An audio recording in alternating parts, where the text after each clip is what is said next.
As always, you want to chop the tires just to make sure nothing bad happens. Now, floor jack makes this much easier, but I no longer have a working floor jack.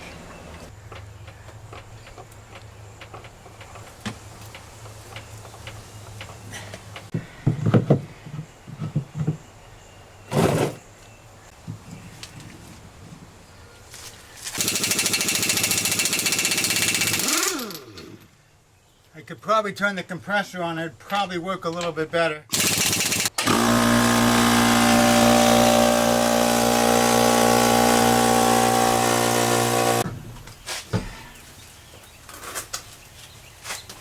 Now to take this front housing piece off that holds the calipers, there's two bolts, one at the top and one at the bottom.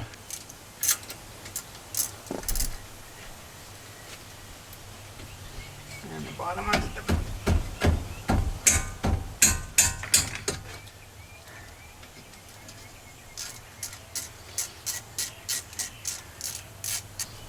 Both of these are the same size. It's good to know. Size 14 metric.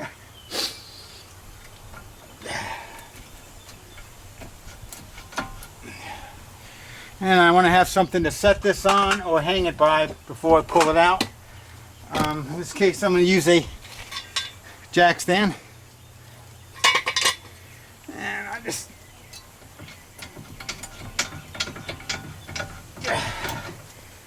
it out and just kind of set it on there. But since I just did the back, I want to go ahead and get them both done at the same time.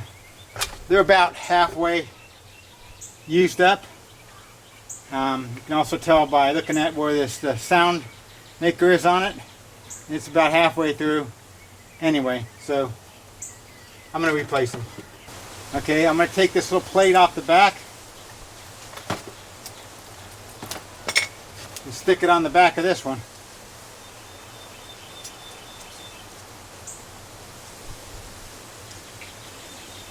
I'm trying not to touch the front of the pad because I got greasy hands and you kind of hate to get them all over the front of the pad. And I'm going to take a little brush and clean out the channel of rust stuff, dust and everything inside and out. Careful not to breathe this stuff. They have asbestos or who knows what inside it. And now I'm going to grease them with some high temperature grease made for brakes. Put a little bit on a Q-tip and put them on the little channel here. Now make sure you don't touch the grease to the pad or to the disc, and try not to touch the disc too much with your greasy fingers, because that's like putting grease on the pad.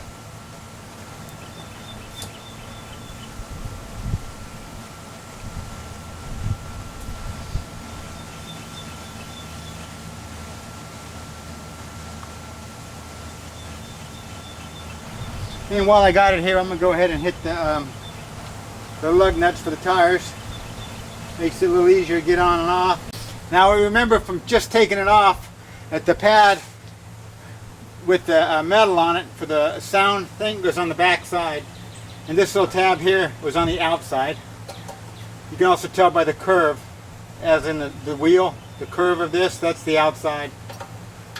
And it just kind of goes in this channel like right here on the other side. Not quite as easily goes on the outside here.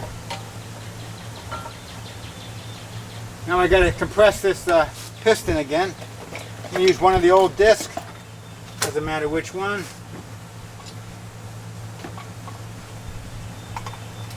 Just going to slide it in there and use my clamp here and clamp all the way to the back side of it.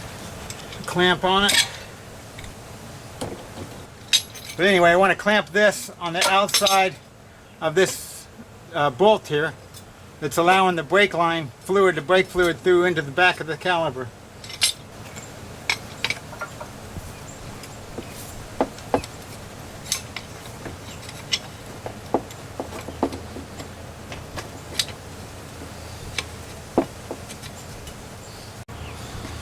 And I'm just going to keep slowly taking this in. Remember, we already have the cap off the top of the reservoir.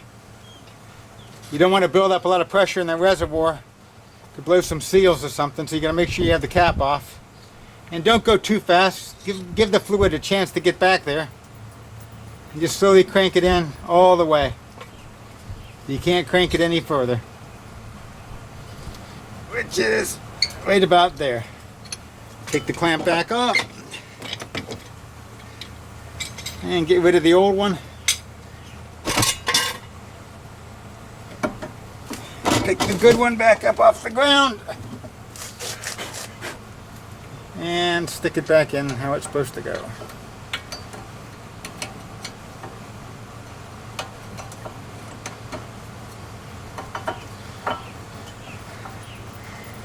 And then slide this sucker back onto it. You might have to push these things right here, these and I checked on the other side. They were greased pretty good, so I'm not going to bother checking on this side. I'm pretty certain they were both done at the same time.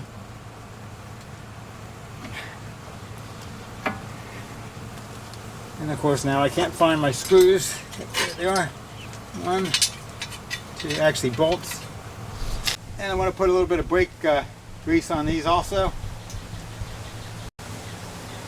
You don't want to use too much of grease on anything around the brakes, but you want to get them greased for sure. And then I'm going to line these up, stick them in.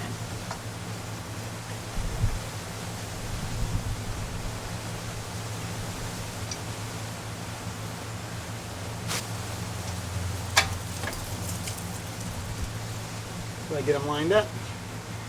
Remember, always trying to bring them in by hand first before you put a wrench on them. In this case, the socket, make sure you got it to tighten.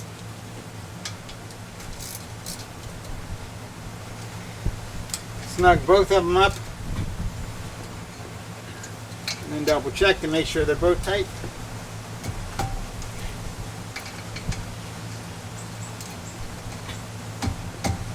Now the reservoir here is about full. This is the brake reservoir.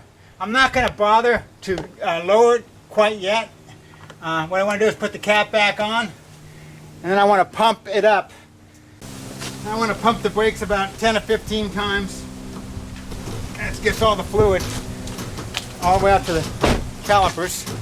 And now I can check the reservoir, and if I need to lower it or fill it, I can. It's a little full. The car is tilted because I still haven't put the tire back on. But I can tell right now that it's at least about an inch overfilled. So I'm going to get it down a little bit.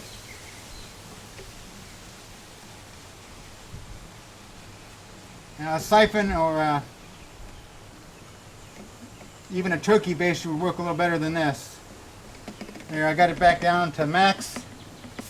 And since brake fluid is basically a paint stripper, I want to make sure I get it rinsed off of anything. I'm not using high pressure, just low pressure, rinsing it all off. You get a couple drips down there.